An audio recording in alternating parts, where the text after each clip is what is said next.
Hello, everybody. Just want to make sure that hopefully we got everybody in. Now, just give us a few moments. We'll wait maybe a few minutes or so to just let people stroll in.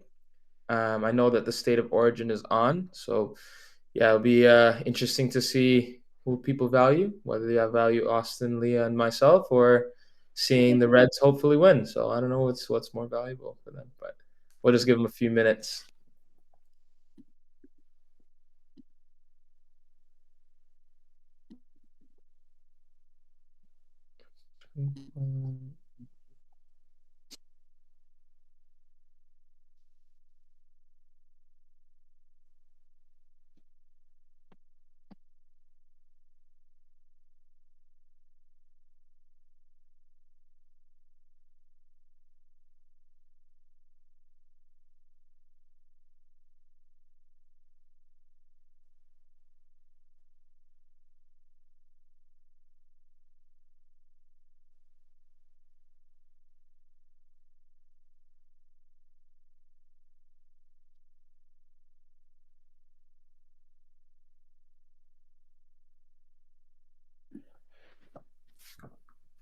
Just have people a few more minutes.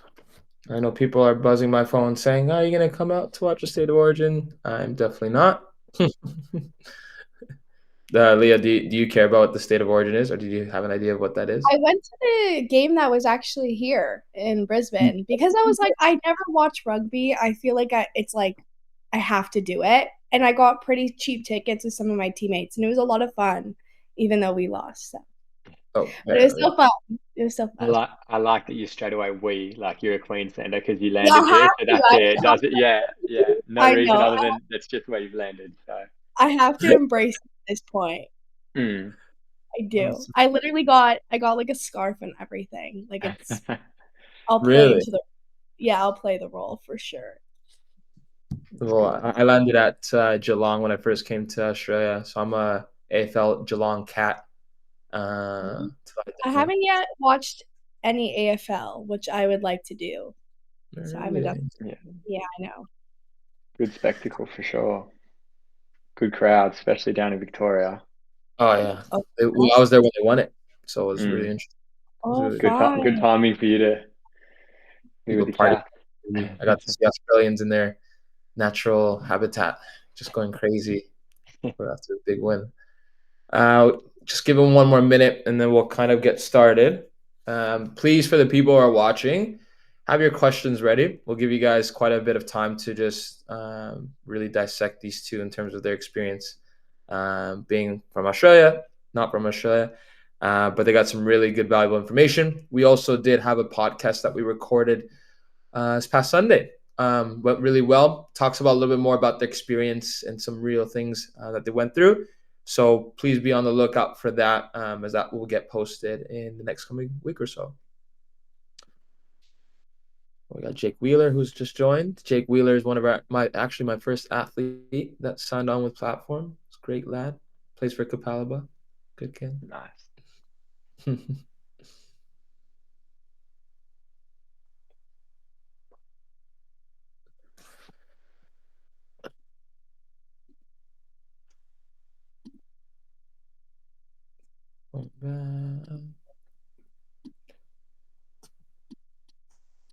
Yeah, people are just gonna roll in. We'll just get started. All right. So thank you guys for coming on to kind of hear a little bit more about not just from me, but also from these two wonderful athletes. Both Leah and Austin actually played at the same university called Gannon University, which was a Division II school in Pennsylvania. I was actually not too far from them. I was at Niagara University, which is only a few hours away. We are fortunate enough to have both of them to have their experiences. Both Leah and Austin had played in the NPL. Austin currently plays for the Brisbane Roar, A-League side, while Leah plays NPL on the women's side for Souths. So really, really good examples of athletes who have gone to the U.S. college system and have came back here. Some really insightful stuff that we're going to talk about, but more specifically their kind of recruiting process. And that's something that we really want to touch on today. But first and foremost, as well, on my side of things, for those who haven't met me, I know some people who are on this call have already met me. My name is Josh. I also went to University of the States, played Division I there. I am the head athletic recruiter for soccer for Platform Sports. So I work with a lot of our recruitment for soccer athletes, analyzing their games and making sure that they get looked after in terms of their placement and connection with us. All right. So, kind of in saying that, how are you guys going today? Good. How are you? Going Good, good. good, going good. I know we just had our podcast this Sunday, so it feels like we're gonna just talk more about you guys. But that's the whole point, right? I really want to focus on you guys. Specifically, I kind of want to talk about pre-college days for yourself, Austin and Leah. And I'll kind of put Austin on the floor. We spoke on our podcast how beforehand you were in the Brisbane Roar Academy, all right? Mm-hmm. Why did the college route become of interest for you? Specifically, being in the Brisbane Roar Academy, obviously, you're already so close to getting that taste of make it professional. How did that college process come about, and why did you kind of go about that way? Yeah, it's a really good question. I think we spoke about it a little bit in the podcast, but for me, being a youth player at the Brisbane Roar, you're sort of at that age, 17, 18, trying to make it professionally, trying to get that professional contract. And of course, doesn't happen for everyone at that age. I was one of the players that year that didn't get a first team deal, and you're sort of getting too old for the youth team. So for me, I had seen players in previous years go through that same experience and go back to the NPL or go into state, stay here in Australia. And I wasn't seeing a lot of progress of those players. And it does happen, but a lot of those players were sort of being stuck in the NPL or even dropping down to lower leagues and not being able to be refiltered into the A League, into the men's setup. So in my head, I had a bit of a window of opportunity to go to the US through a family friend. But my thought process around that was I want to study because I need to have a backup from football. That's super important to me and it was important to my family. And I wanted to somewhat reinvent myself as a player, and I knew I could do that in the United States, and I knew there'd be opportunities there. But what I really knew was at the end of the 4 or 5 years there that I would come back as a men's player, and if I'd done the right things and if I was good enough, I would have re-exposure to the A League and to the professional level in Australia. And I wouldn't just be a kid that was 17, 18, dropped out of the Raw Youth or dropped out of an NPL side at that young age. It was I would come back as a men's player and I would have had those 4 or 5 years to study one thing, but develop as a player physically, mentally, everything. So it's sort of come to fruition now, but that was why when I thought about the US, it was a great opportunity and why I pursued it. So it sounds like almost your worst case scenario. Obviously, best case scenario, you would have stayed there, got drafted to the MLS, went, played professionally right away or went overseas. But you ended up coming back. You had a great job working in the office, but as well as being the best player in the NPL. And I'm sure a lot of these people know a little bit about that. To then going to play A League was kind of that next scenario for you. And it worked out, which is really, really good. Yeah. And then for you, Leah, I know you're obviously Canadian, not Australian, but for all the girls interested in this pathway, would you say that this pathway is a little bit more beneficial in terms of continuing soccer, or do you think there's another pathway that's a little bit better for just honest sake? Yeah, I think now the women's game has grown so much to where it was when I kind of first started and kind of wanted to decide what I wanted for myself out of soccer. Now there is a bunch of new leagues. I mean, we have the A League Women's here. You have the NSL back in Canada. You have the NWSL in the US and the USL as well. That is a new league. So, and then obviously tons of leagues in Europe as well. But that being said, I think the pathway of going to college is definitely a really good opportunity for women to grow as a player and as a person, and also pursue those future soccer careers as a professional athlete as well. Going to college, Austin kind of said, like, you grow as a player and you develop, certain skills that maybe you just necessarily didn't have at the start. You learn to be fitter, stronger, faster, and all those things can develop into your game later down the line. So I think it's definitely a really good process to look into, especially if you want to consider going pro after your college career, for sure. 100%. And I think, yeah, like you said, with the World Cup coming to the US and how well in the US specifically, how well they do, it's just growing both on the male and female side. more than from when we went to school back in the day, not too long ago. We don't like to say we're too old, but it's just growing and growing, right? So the opportunities for professional pathways, as well as, of course, having a good degree afterwards, is just a bonus. I know that you guys both went to Gannon, not known for its sunshine and rainbows per se for most of the year. And for those who don't know where Gannon is, it's upstate, a little bit from the U.S., so definitely gets cold. Had a lot of snow in your guys' recruiting process, and I'll kind of ask you, Leah, first, because you would have had a better understanding of where you were going to, right? Canadian, not too far. Was location a big part for you in choosing that school? Did you like how it was close to home? Did you care that it was still in the cold compared to Canada? What was kind of your thoughts on that location specifically? Yeah, I remember early on, I kind of gave myself an hour, like a limit in regards to hours away from home. So the furthest I told myself was 8 hours, but obviously I would like to stay closer to home, just because for me, having family coming to games and having that support system, I think is also really important.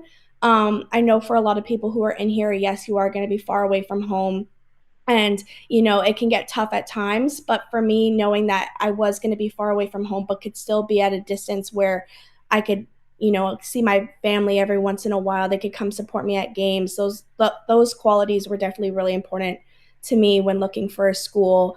I think I mentioned this on the podcast too.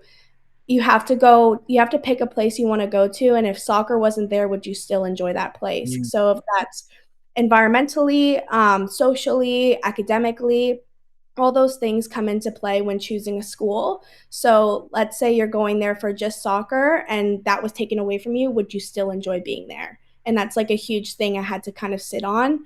And then choosing Gannon in the end just made a lot of sense for me and my family as well. Amazing. And that you hit it right on the nose with that aspect, is that football is one part of the reasons why people go to the US, but the overseas experience is just as important. And I think things to consider, especially with the location being such a big pillar in this recruiting process, is that maybe it's not just whether you're in New York or LA or California or Texas, but what's around you, right? Are you close to a major city? Are you close to a lake? Do you want to be close to mountains and nature? Are you okay with being in the middle of nowhere? Because the US has a lot of parts of that. That plays a very huge role in how you're going to enjoy your experience. And I'm sure you guys know better than a lot of people, is that that's a big part of the reason why you stayed at that university and why you've enjoyed it so much, is aside from football, that experience. So for you, Austin, being obviously Australian, you probably weren't prepared what to expect in Erie, Pennsylvania, right? It's a whole different environment. I'm not sure how much was debriefed in you to expectations, but tell me a little bit about that location selection, if there was any, and how you kind of conform to being in that place of the world. Yeah, yeah. So I think I was the opposite. Leah set like an hour limit. She wanted to be close to home. I pretty much went as far away as I could without coming back around to Australia. So the reason I did that was I had a friend already going there. So I was able to speak with him and understand what the lifestyle was over there. He didn't tell me that much about the weather because I was, yeah, surprised a lot with how cold it was arriving in January in the middle of their winter. But you do get used to it. But that was a cool experience and something different. I didn't do a whole lot of research because I was just getting firsthand experience from a friend I had there. And he was also part of the process to help me get over there. So I think, yeah, my experience wasn't one where I was weighing up, how far away it was. You're in the US, you're far from Australia, regardless. It's not as if your family can really fly out there every weekend and come watch. So those sorts of considerations that Leah had, I didn't really have to think about. I was more so going on, yeah, word of mouth from my friend and how he was enjoying it. And then, of course, yeah, I was speaking with him about the standard of football, the coaching staff, those sorts of things. And he was, yeah, reporting to me how that was, as well as the lifestyle, how university, how the campus was, and he was sending me pictures and talking me through that. So that was a good way for me to do it firsthand, and I trusted his opinion. And then yeah, I was arriving 6 months after he had experienced the summer, and I got to experience the winter first with him. So we were both a little bit shocked with that, but you get used to it, and it's all part of the experience. And yeah, I really enjoyed seeing the four seasons and living for 4 or 5 years in the snow in the winters. And yeah, something someone from Queensland probably doesn't see unless they move away. honestly, just speaking with a lot of Aussies, they love the snow. They love going overseas to do skiing and stuff. Where myself as a Canadian, rather be in the sunshine, rainbows, and beaches over there. Leah can attest to that. For Um, sure. Austin, I know we spoke about it on the podcast as well. Being away from home is obviously very difficult, and a lot of people who are on this call who are contemplating or hesitant about this process just purely from a location and distance.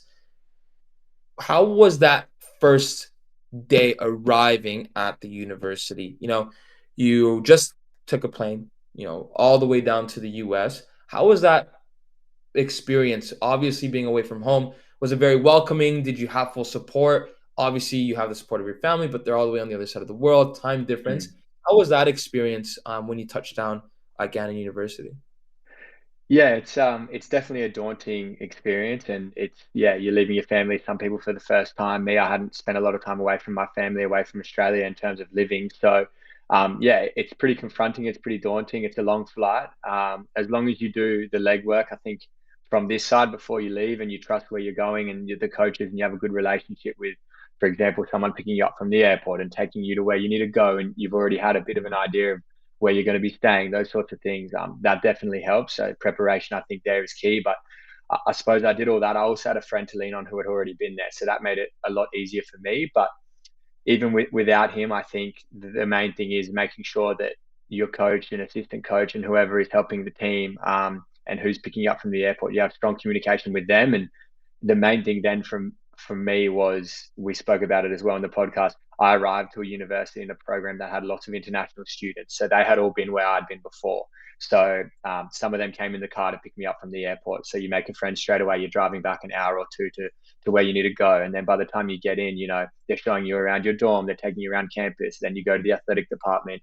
You do your medical testings. You're meeting all coaches, playing, and players, and for me, it was super excited. I wasn't too nervous about it, and it was eye opening seeing different things arriving with the snow everywhere. I was like, wow, here I am.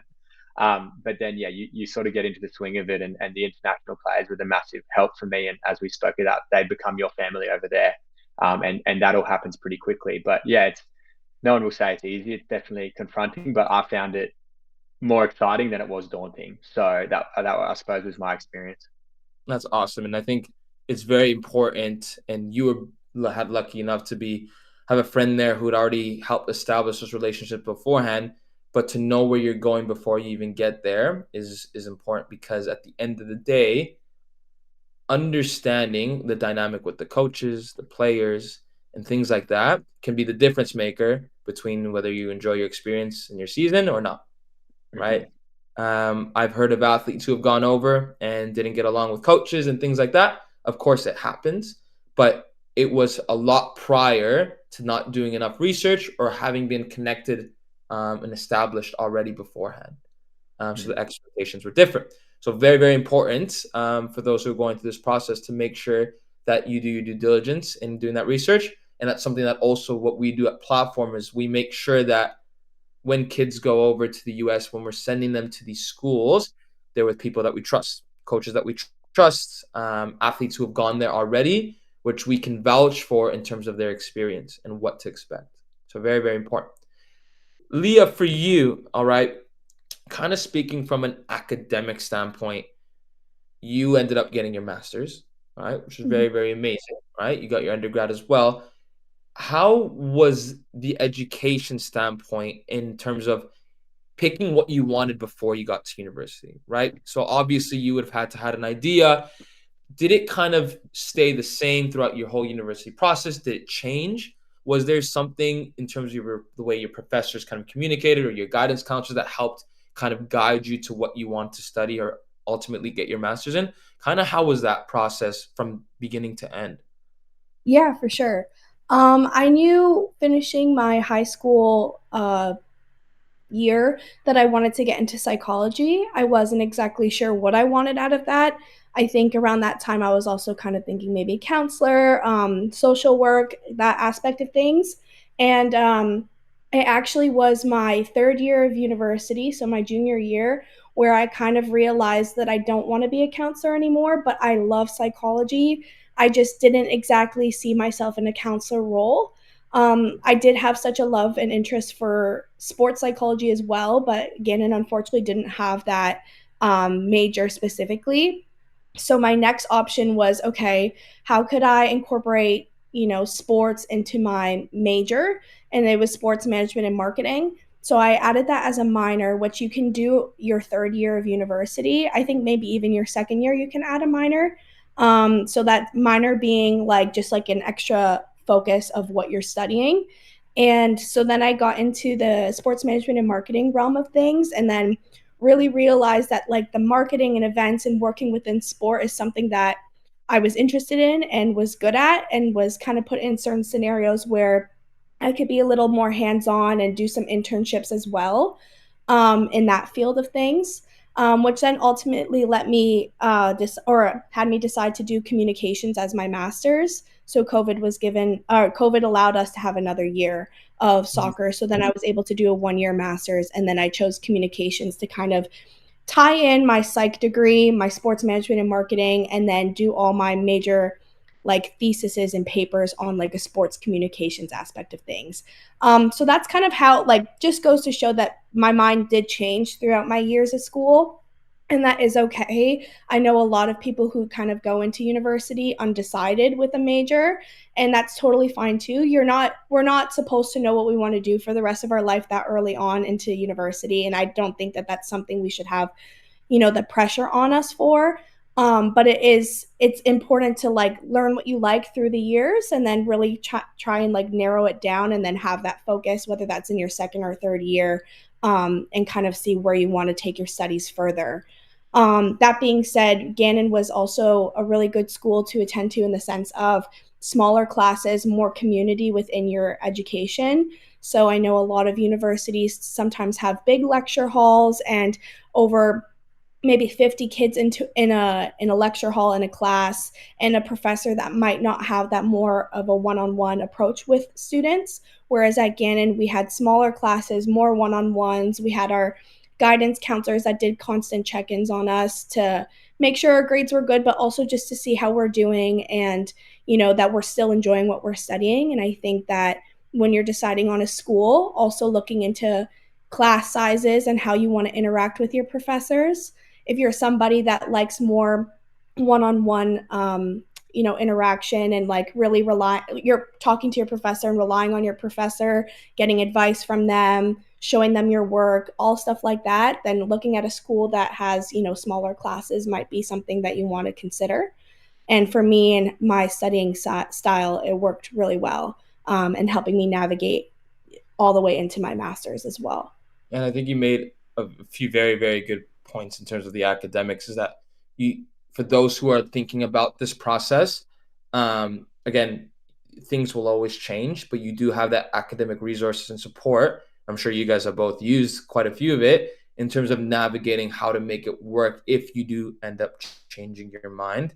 And I think on top of that, understanding the school aspect of their class sizes, how many people go to the school, how strong is their major, and what have they done in terms of providing internships and opportunities post graduate is very, very important for sure. And that's something that's very, very important that we do at Platform to ensure that we tick that box, because an academics is one of the big pillars, right? There's no point in going over to school or university that doesn't align with what you want to do academically, right? Kind of going on to the flip side with you, Austin, I know I have a better understanding of your situation. Tell me a little bit about how your first year went from an academics point of view, as well as how it restricted you, because a lot of athletes don't understand the eligible requirements from a course perspective before you even go to the US to play at the Division II level. Kind of run me down on your whole situation there. Yeah, so as I mentioned earlier, I was with the Raw Youth and I sort of made the decision to go to the US, not last minute, but at a later stage because of the timings of the seasons and whatnot. And because I'd made that decision later, I was obviously too late to change classes that I had taken the year previously in high school and even the years before that. So we had to try and make work with the courses and the classes that I had taken in high school and see what would transfer over to allow for me to be eligible when I did go to the United States. Unfortunately, we didn't manage to, check all the boxes with that. So I had to have an academic red shirt, which essentially means my first year. And as you know, but for those listening, I can train with the team, but unable to play games. So that was a frustrating situation, but it was something that I could manage. And it took a bit of the pressure off me going over there on the academic side to start with, because what that meant was in your first year, essentially, what I did was I went in as an undecided major, and you just do all of your courses, all of the generic courses that everyone has to do anyway, but you essentially cram those into your first year or your first semester, first 2 semesters, and you're with all the other freshmen, and you basically just get caught up to speed. Not that it's anything too difficult. They are more or less just like very entry level, like high school sort of courses, super easy. But it just sort of forces you into doing that as a preparation for then you to become eligible as an athlete, and then for you to declare your major, which you're not forced to do. You can continue to sort of take that path until your second year when you do have to declare a major, which was the path that I took. So the athletic side was the challenge there, because I wanted to hit the ground running and get playing straight away, and I was not able to do that. But I came to terms and understood how that would all play out. And what that does mean is if you are academically redshirted in your first year, you can then tack on to your final year that eligibility. I believe that's how I was able to do it, but I was able to stay for my fifth year and get my master's because of that academic redshirted the first year. So it wasn't all bad. It just extended my career on the back end rather than hitting the ground running, which I would have liked to have done as well. But it all sort of worked out. But yeah, that was sort of the hiccup from my side. So I didn't have someone like Platform or anyone to work with when I was in years 9, 10, 11 at school, 12, and making sure that the classes I was taking, whether it was a certain type of science, was going to be transferable to the US curriculum to allow for eligibility. So those can be things that you want to start as early as possible. And working with guys like Josh, they know the exact ins and outs and what you have to do. And I didn't have that. And that's what happened for me. Wasn't the end of the world, but it was a challenge. But yeah, the more you know, the earlier you know, the better you can be prepared to make sure that everything's squeaky clean with eligibility, because that's super important to make sure that, yeah, you're on the field and you're playing and you're being exposed to, yeah, the opportunities. And that's a perfect thing you said, because eligibility is a complicated process. It can be, and I'm sure that for those who've done it on their own, like myself, I'm not sure, Leah, did you end up doing it on your own as well? Yeah, I had some help, but the help that actually we can even touch on that a little bit later. The help that I had wasn't really good help. It was more so, a lot of like shady stuff behind the scenes. So having to kind of figure it out on your own is definitely the pattern between the three of us, it seems. So, and it just makes it just a little bit more stressful, especially with certain things, how to word certain moments, certain grades, what do they count for. I know at Platform we help in terms of working with guidance counselors in high schools to adjust maybe course names, as well as working with guidance counselors to see what we can do to accelerate those things. Someone who starts in year 12 is a little bit disadvantaged to someone who starts in year 9, and that's the honest truth. With the year 9, you can work with them for as long as you want to make sure that they're tailored every single step of the way. To say it is impossible at the end of year 12 isn't correct. There might be only one course or 2 courses missing or whatever it may be, but you're better off starting earlier than later, just solely from a course point of view.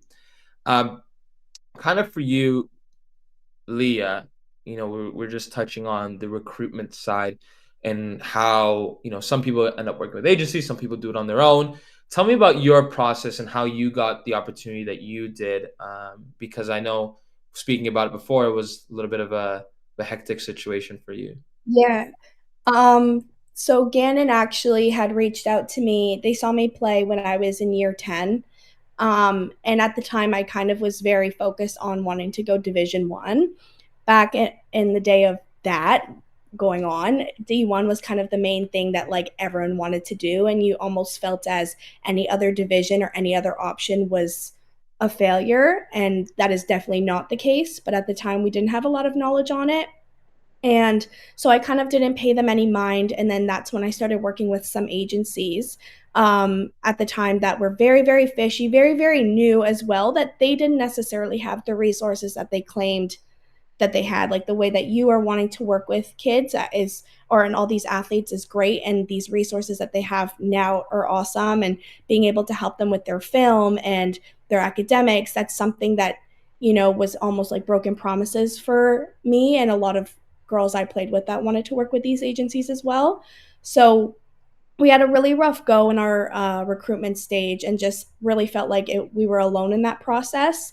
And then unfortunately, we had like a lot of schools reach out to us, and this agency and these coaches basically kind of took over and didn't necessarily let us know that these schools were interested in us. And so we had a lot of Division I offers kind of go right out the door because there was a lack of communication, and most of these agencies just kind of wanted to take our money. But I guess it was also on us. We didn't ask the questions. We didn't, we kind of just put all our eggs in one basket. We kind of just let them deal with it because we just didn't know. We thought that that was the process, is just leave it up to them. You do nothing. It's all in their hands. And obviously we all kind of got screwed over for that. And then fortunately enough for me, in my grade 12 year, Gannon was still there. And I just was like, either I give this a shot and, take a chance on the team that bet on me when I was in, grade year 10, or I just stay at home and be an average student and just like play soccer for fun. So obviously took that chance, and Gannon, no regrets. It ended up being the best decision of my life. But yeah, that just goes to show that, you really have to ask those questions. You really have to, still like utilize the resources, but you still have a job in that sense, that you still have to follow up, you still have to ask the questions, you still have to have the grades. All those things matter. So that was just like an eye-opening experience for me at that age, for sure. And it's an unfortunate to hear that, because you're not the only one. There are quite a few athletes that we've helped out who have been in similar situations as yourself, as well as athletes who were with other agencies back home in Canada. I think the biggest thing for us is, first and foremost, is providing clarity on what the situation is at hand, to give parents and players the understanding of what level are they at, what the budget is going to look like, what locations and idea would we want in terms of, as well as the cost, right? If we cannot provide those four things clearly before you even start the process, then there's an issue at hand, right? So that's something that's very big for us, is giving that clarity beforehand. On top of that, it's consistent communication, like you said, Leah, right? At Platform, we actually do monthly meetings, mandatory, right? We encourage athletes to actually book in more meetings if you want to really bother some of their placement managers here. But monthly meetings to make sure that you are making sure that you're doing your end of the bargain as well as ours. Because at the end of the day, Leah and Austin, I'm sure you guys realize there's still a lot of work on your end from an academic and athletic point before you even go to the university, right? We cannot play or do your schoolwork for you, but we can help connect you to schools. And the quality of that school and scholarship depends on the athlete's work ethic on that sense, right? Another thing I would like to say is that on top of the communication is that support, right? Do you guys think or wish you could have had a little bit more support, especially on that recruiting process? I know for you, kind of touching on you, Austin, you had your mate a little bit understanding of what to expect, sending you pictures and stuff like that. But in terms of, was there a situation that you could have maybe used a little bit more support? Maybe it was a situation with a coach, or how to deal with your red shirt. Kind of tell me a little bit about if there was a moment for you in that sense. Yeah, I think the main moment for me was with the eligibility side of things. I would have liked to have known earlier in my high school days which courses. And then if I had, like you said, if I had a mentor or someone that was helping me in agency, I may have been able to get out of the academic red shirt with working with the guidance counselor at the school to change the way, not change your grades, but change the way, or find a connection between the way the course is listed here and what that relates to in the Mhm. US.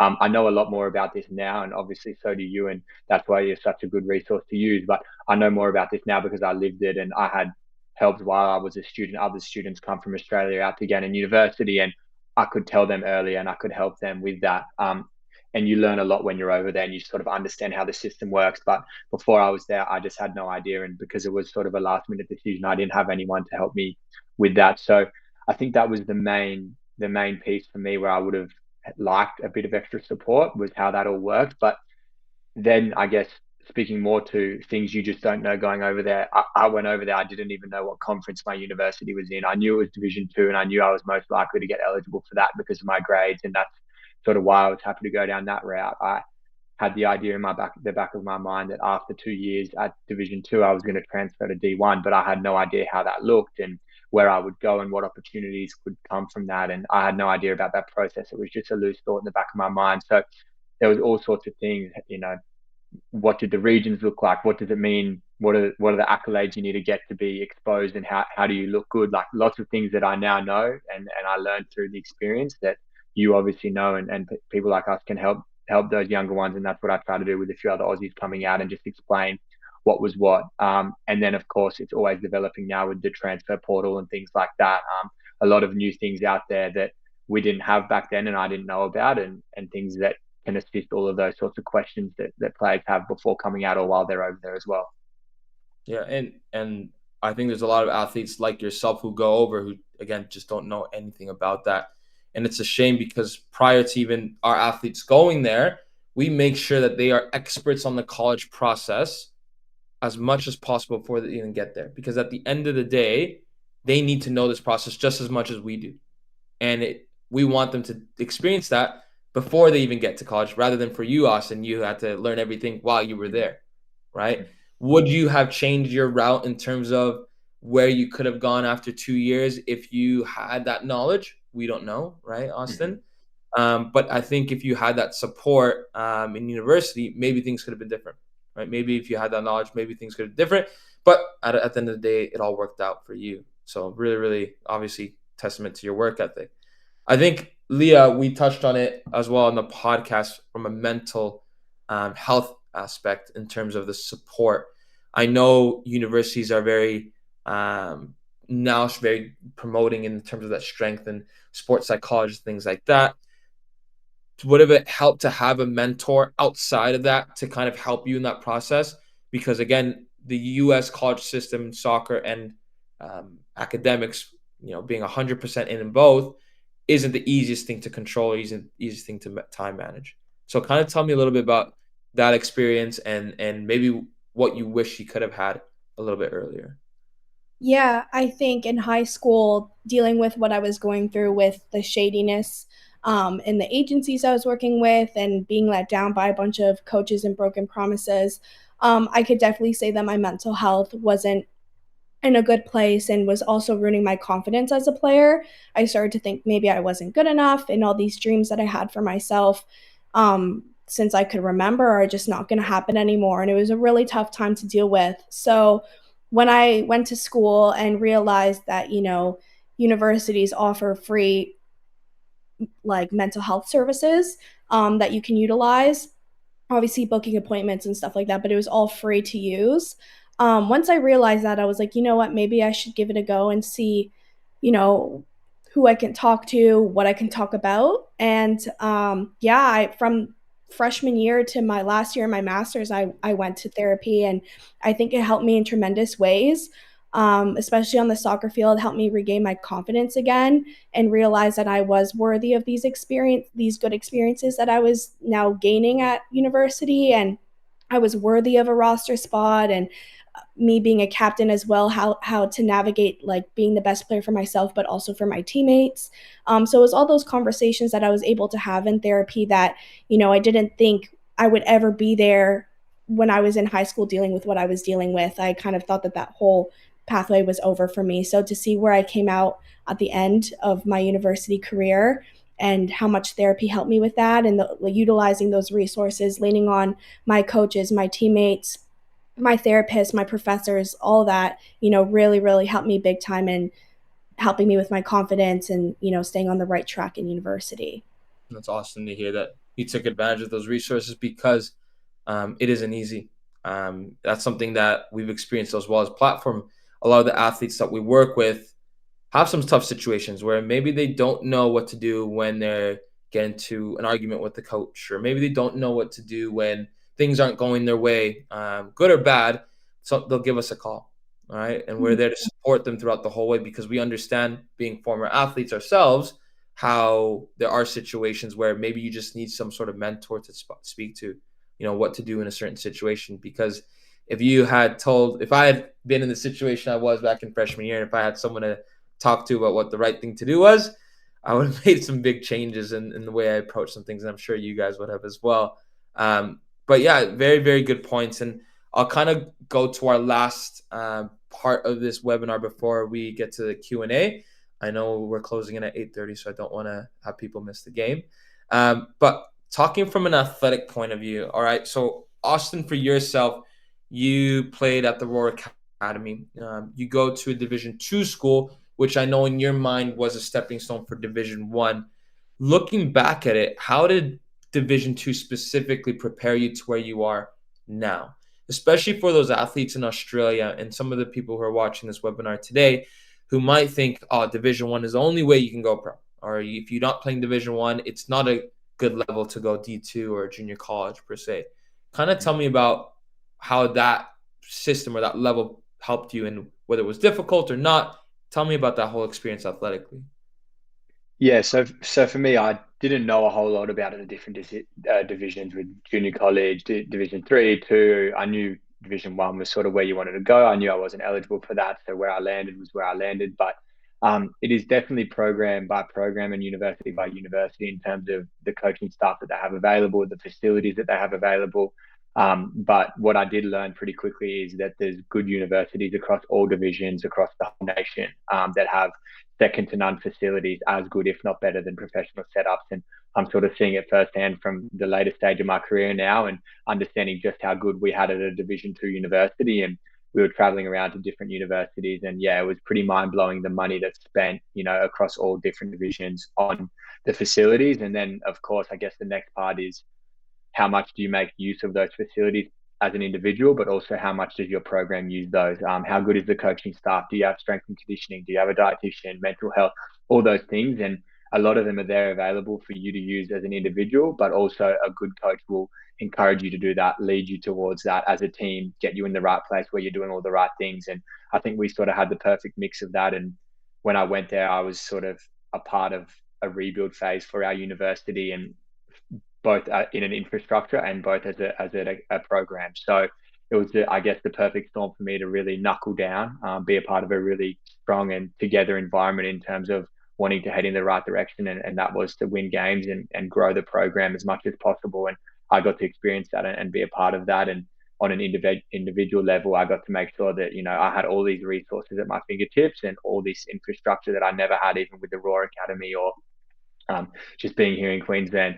I never got to, have multi-million-dollar gyms that I was free to use every single day, and physiotherapy and all of these things that you just have there. And I really try to dive into that and use it. And that only progressed me as a player, as well as the good program with international coaches and a good number of coaching staff, from strength and conditioning to tactical coaching to, like I said, your diet, your health, your mental health, all of those sorts of things. You have all those resources to use. So yeah, I guess that's sort of a lot of things to think about, but I had no idea about it. And I learned very quickly that for the most part, as long as you do your research and you speak to the right people going into it, you're very likely to end up in a good spot, where it's then the world's your oyster, and what you make of it, that's up to you. Man, that's amazing, because you'd be one of the few Australians that have the opportunity to see what an A-League academy is like, to then going to college and seeing the differences. And from what you said, it's just night and day in terms of the resources that is provided for you, which is obviously amazing to hear. I think, Leah, for you, coming back to playing in the NPL here in Australia, how would you say the athletically in terms of level compares to? Because a lot of athletes in this recruiting process have different ideas of what D2 and D1 level corresponds to over here. I have my own thoughts. Austin may have his own thoughts because we're two different players. But for you, Leah, what are your thoughts in terms of that correlation between the two? Yeah, I think something about the US is that, especially on the girls' side, lots of girls, physical, strong, tall, fast, everything like that. That's kind of the ball game that they play down in the US. So coming from Canada, that was we kind of incorporated that as well, but also very technical. And I think here in Australia, it is very technical, more so than it is like strength and speed, height, and stuff like that, as much as you do see it as well. So I think from a college standpoint, I was very prepared to come into the NPL where I'm playing with a lot of ex pros or pros that come from finish their A League season and then join in the NPL, ex, Matilda's players. So I think college really prepared me for that, and being at that high level and being pushed to a new level and attaining, strength and speed and stuff like that, and incorporating that into my technical game here. And yeah, like I find a lot of players say that like I'm a very physical player and that they haven't seen something like that here. Whereas like I could say to them, maybe I haven't seen somebody as techie as they have been over in college. So it's just like a weird like switch around. But I do think that playing at this level in the NPL, like college has definitely prepared me for it, and prepared me for that next step in my soccer career for sure. Yeah, I think that's a big thing for both you guys as an example in terms of that athletic development you had in college. I know Austin, seeing pictures of you when you were younger, you were a little bit skinnier before, just a little bit. Not too skinny when you went in. But Leah, you're always an animal. It looked like you were ready to win every single header every single day. Yeah, Um, some people aren't that happy with that, but that's all right. but that's great to hear. And I know that a lot of these athletes who are thinking about this process, who want to get better, don't have access to that type of strength and conditioning, right? Don't have access to 3 to 4 times a week, having to go to the gym plus training, and not to just a standard level, but to a level where you're really pushing yourself as a footballer, athletically. So really, really important. I think it's an important part of the game. I know you guys both being center backs is obviously strength and speed and size is a big part of it, jumping. But I would like to kind of give the floor for the last 10 minutes or so for people to ask questions. All right. So these questions can range from anything from athletic to experience to academics, whatever it may be. I also have a few questions loaded up for you guys as well from parents and players who couldn't come online. But I'll give you guys a few minutes for anyone, Jake or whoever, who wants to ask any questions, and kind of go from there. Let's see.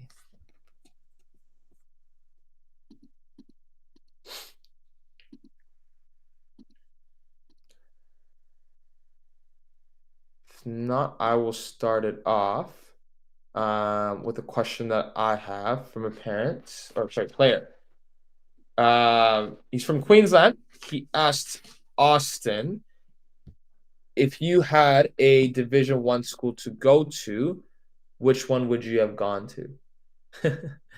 Wow. It's a good question. Essentially, did you have To any be dream colleges in mind, I guess? I definitely didn't have any going out there. I didn't pay a whole lot of attention to the D1 universities and the soccer programs. I think the time difference is a massive thing. And back then, especially, like not all games were streamed. If they were streamed, there wasn't good commentary. It was bad times, things like that. So we didn't have that much exposure. That's getting better. The time difference, that's not going to change, but the exposure and the ability to watch those games is getting better and better. So maybe if I would have gone, now, I would have had a better understanding of what universities, and I would have had a dream university. I think Wake Forest, when I was going through, they were winning everything.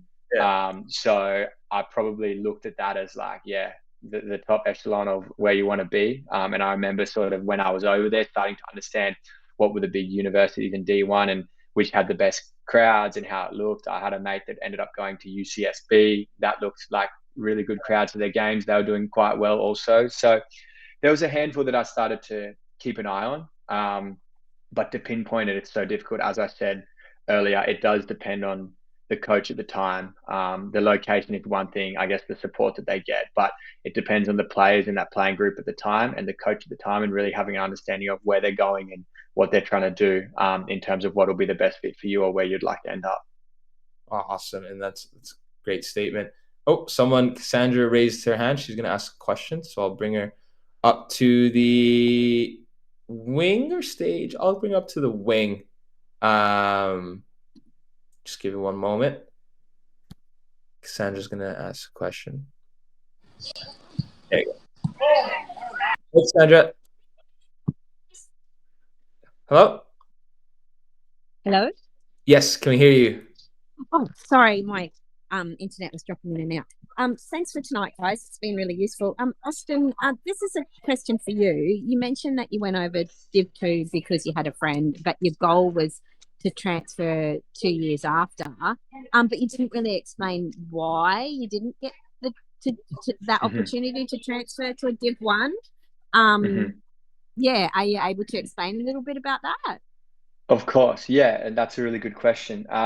So my plan and my goal was to try and move across after 2 seasons. I academic redshirted that first season, so it would have been, I guess, in my third year where I was looking to move. For me, I was on a pretty healthy scholarship at the university I was at, so financially, that was a part of it where I was quite comfortable and I was quite set up, and I was really enjoying my time at Gannon. And I didn't, to be brutally honest, have very good seasons my first and second year. So I started to kick on and excel in my third and fourth year. And that's probably a testament to, a good, consistent gym program and exposure to, I guess, almost full-time training. So because I didn't have a great first and second year, I wasn't sort of in a position where I had much bargaining power for extra scholarship at a bigger, better D1 university. So the position I was in was, I guess, one of comfort and comfortability, but also knowing that I could give more and I could grow at the university I was at. And then, yeah, I really did have a good third and fourth year. So then I guess the underlying thing for that was at that point, I believed that no matter where I was, if I was good enough when I finished, that opportunities would arise. And they did to some extent. COVID sort of put a dampener on that. But I guess I stood by the fact of if you're good enough when you're graduating, opportunities will come up.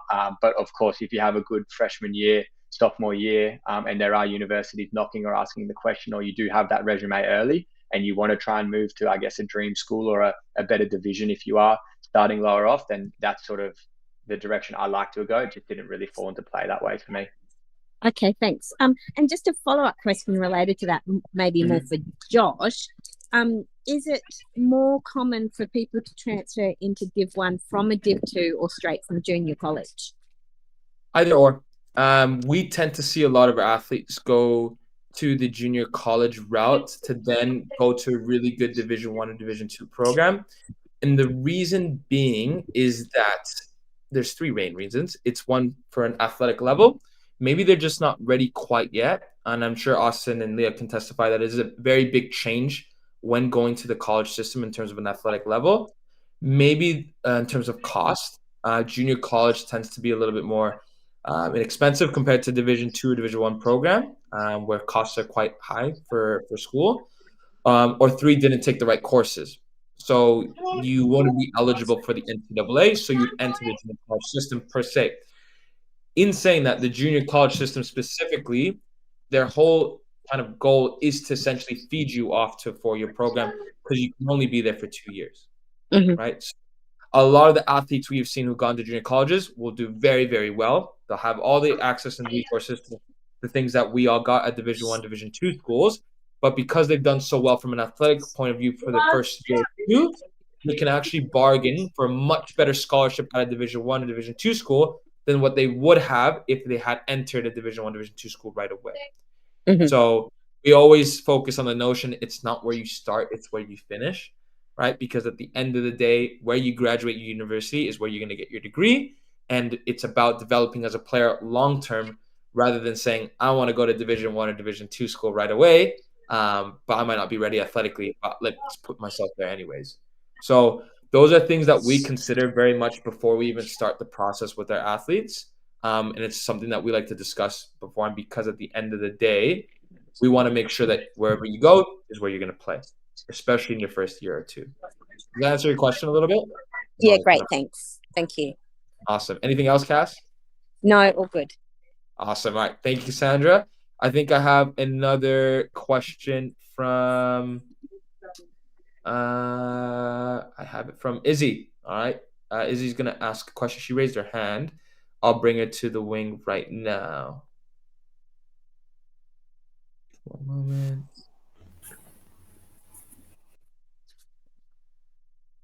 All right, Izzy, you're on the question list. Go ahead and shoot a question. Hi, it's actually Izzy's mum, Jude. Thank Oh, you. sorry. Hey, Jude. She's a little camera shy. Sorry. That's okay. Just really quickly, I mean, she's quite young though, but do you have to go to the USA to trial, or do scouts come here, or what's the Yes. exact sort of pathway to getting a scholarship and so forth? Yeah. So the process that works with platforms specifically is essentially we prepare, place, and connect you to these college coaches in the US. It's very difficult for college coaches to come over to Australia to scout themselves, just due to the nature of how far the country is, as well as they have access to a lot of other countries closer by. But in saying that, how we function is as early as even year 9, we essentially get all their transcripts, all their grades together, make sure they're aligned academically from course selection, as well as provide them guidance in their highlight clips, right?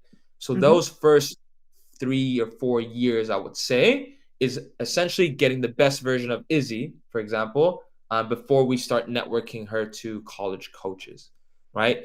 Once we have a highlight tape and we have all those clips together, her grades are fantastic, she has all her courses aligned, that's when we can kind of shape exactly what pathway she's going to go about. If it is Division I schools, for example, we'll be like, great, we have our network of Division I schools that we've developed relationships for the past 10 years. We're going to send out her profile with her landing page with all her information so that they can view in terms of what scholarship offers they're willing to give her, right? So it's a very long process, and I know it seems far away, but we do like to reiterate to a lot of our athletes that when you start earlier, not only are the athletes going to be a little bit more motivated and understanding of the process, but the better we can prepare and really push to get the highest level that you can get in terms of your scholarship and your level athletically. So that's how we kind of work.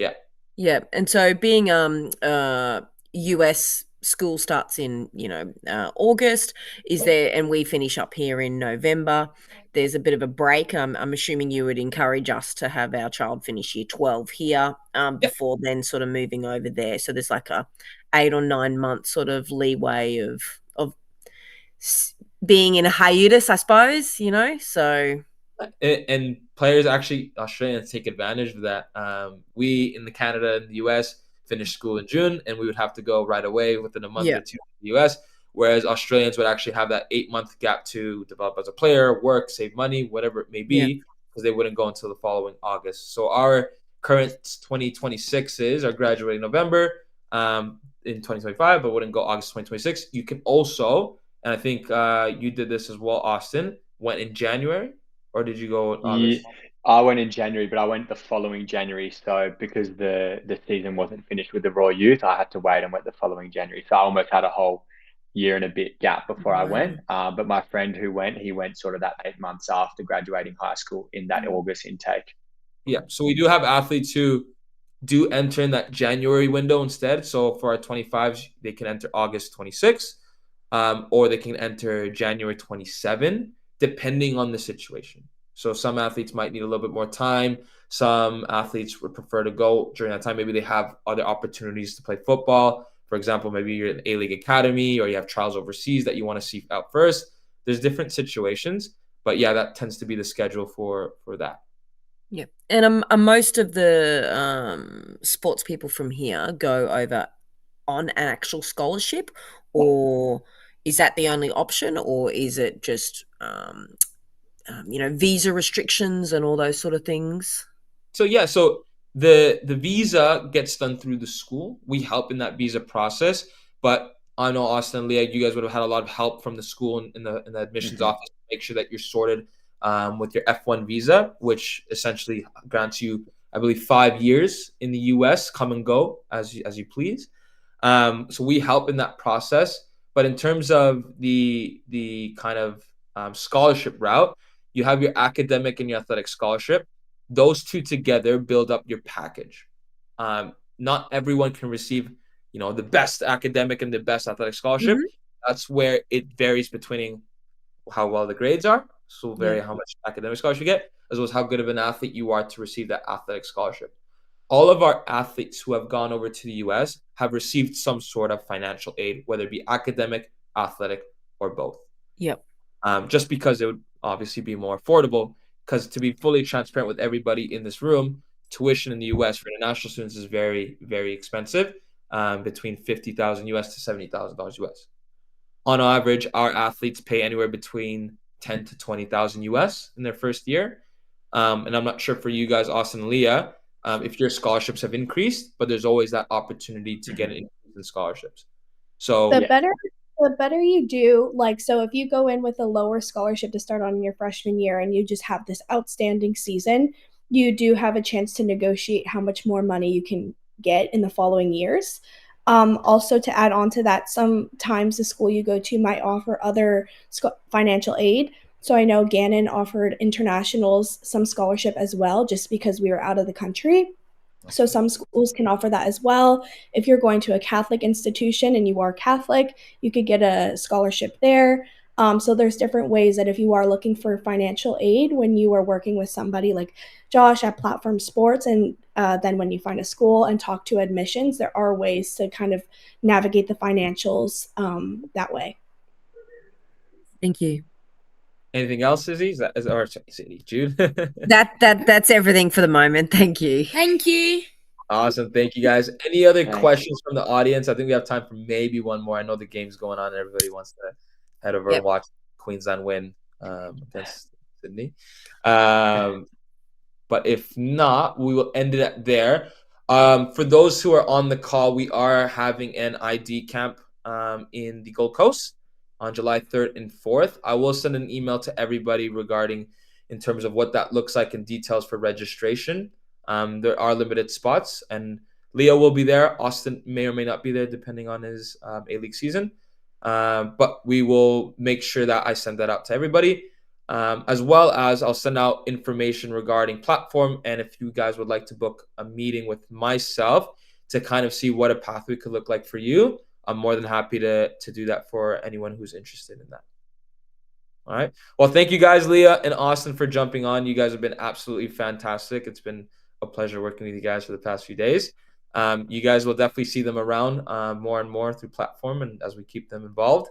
But thank you guys again for your time. We very much appreciate you guys and what you had to say today.